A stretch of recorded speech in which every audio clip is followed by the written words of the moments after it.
Very good evening dear viewers of the channel Educate channel, और आप सभी का हमारे चैनल पर हार्दिक स्वागत।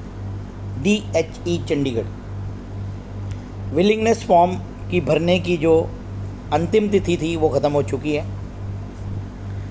समय निकल चुका है, 9 बजे सुबह आपका क्लियरेंस हो गया और शाम तक काफ़ी बच्चों के कॉल भी आ गए, SMS आ गया कि आपका फलाने कॉलेज में एडमिशन हो गया।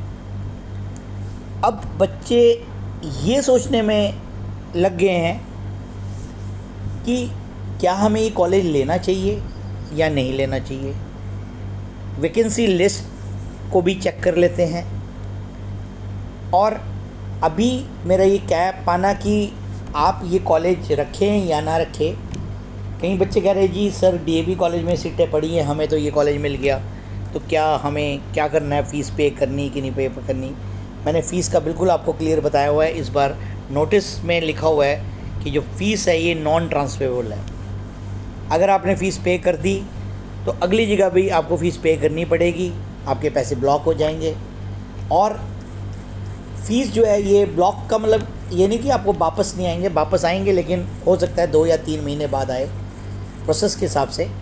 तो आपके पैसे ब्लॉक रहेंगे 3 या 4 महीने के लिए। और अगर फ़ीस पे नहीं करते हैं तब क्या होगा, उस स्थिति में आपको सीट नहीं मिलेगी, आपको से नीचे वाले बच्चे को सीट दे दी जाएगी। तो अब हम एक बार पहले नोटिस को पढ़ लेते हैं। ये तो क्वेरीज थी कि आज जो एडमिशन्स का प्रोसेस DHE में चल रहा है, सेंट्रलाइज की बात कर रहा हूँ मैं, और सेंट्रलाइज कोर्स की जो गूगल शीट भरने की जो फॉर्म भरने की लिंक था वो सुबह 9 बजे तक वैलिड था। थर्ड काउंसलिंग जैसा कि आपको बता ही दिया है, यहाँ पर नोटिस आ चुका है और हमारे पास ये अवेलेबल हो गए थे और यहाँ से हमने ये देख लिया। अब हम यहाँ से मेरिट लिस्ट चेक करते हैं कॉलेज वाइज, क्या मेरिट लिस्ट आ गई है हमारी, और क्या आगे की प्रोसेस की बात अगर हम करें तो क्या हमारे पास इसका अपडेट है, वो अब यहाँ पर हम एक बार देखते हैं।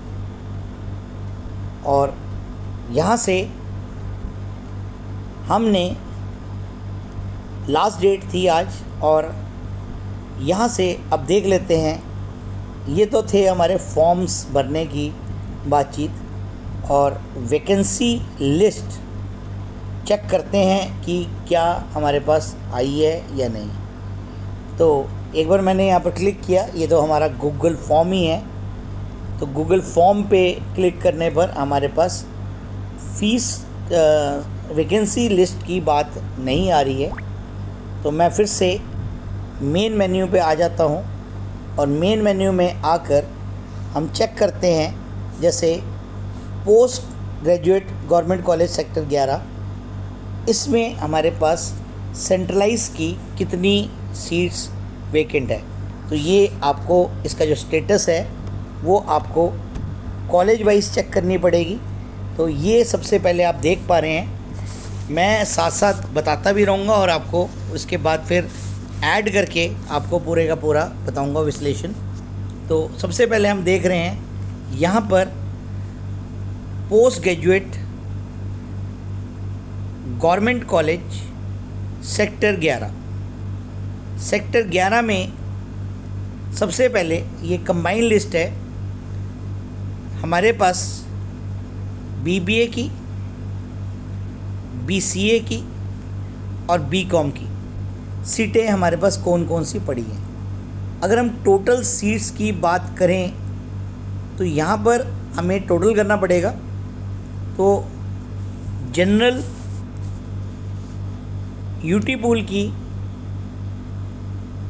5 सीटें BBA में बची हुई है, जैसे कि आप देख पा रहे हैं। शेड्यूल कास्ट की BCom में बची हुई है।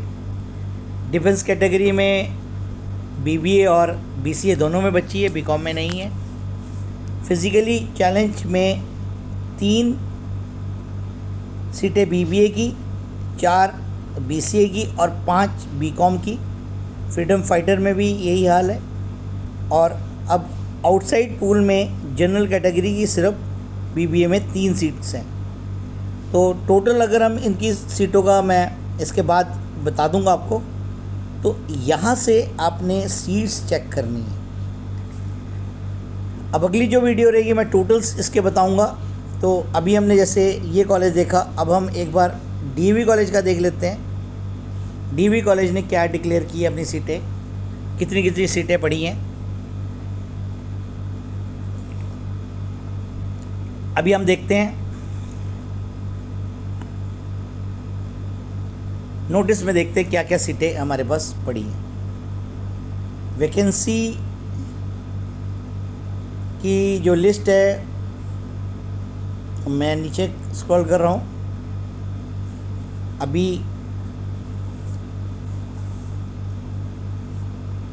नहीं आया यहाँ पर कुछ भी। अभी यहाँ पर हम देख पा रहे हैं हमारे पास इसकी यहाँ पर वैकेंसी लिस्ट नहीं आई है। अगर हम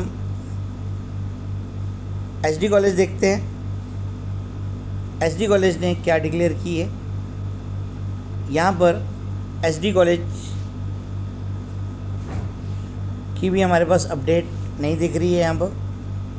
तो इन्होंने अपनी सीट्स जो हैं कॉलेज लेवल पे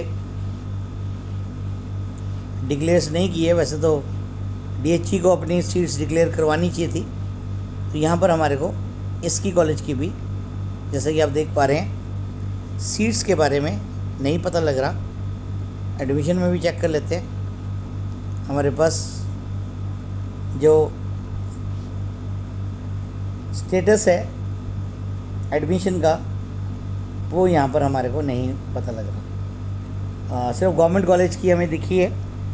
तो इस तरीके से जैसे जैसे अब आपका जो प्रोसेस है, अब आपकी जो फिज़िकल काउंसलिंग होनी है उसमें आपने अपना फॉर्म लेके जाना है, अपनी मार्कशीट्स लेके जानी है, ओरिजिनल प्लस फ़ोटोकॉपी, फ़ोटोग्राफ्स लेके जाने हैं, और साथ में ही आप अपने साथ अगर कोई रिजर्वेशन कैटेगरी में आपने अप्लाई किया है तो उसका सर्टिफिकेट भी लेके जाना है, और साथ में अपना एटीएम कार्ड फ़ीस पे करने के लिए। तो जैसे ही आपके पास मैसेज आता है तो आप फ़ीस पे करके डॉक्यूमेंट वेरिफिकेशन कराकर अपना एडमिशन कंफर्म कराएंगे।